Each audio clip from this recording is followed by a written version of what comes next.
Снятие показания прибора учета по юридическим лицам, действие по считыванию показаний прибора коммерческого учета, определяющий объем, количество использования электрической энергии потребителя, не является проверкой электротехнического состояния коммерческого прибора учета.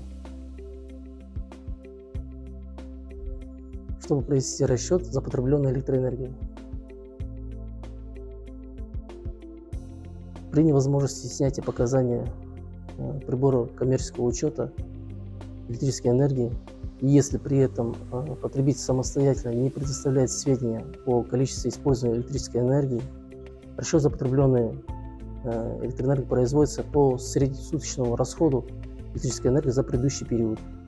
При этом период расчетного по среднесуточному расходу электрической энергии не превышает 3 расчетных месячных периода, по истечении которых подача электрической энергии будет прекращена.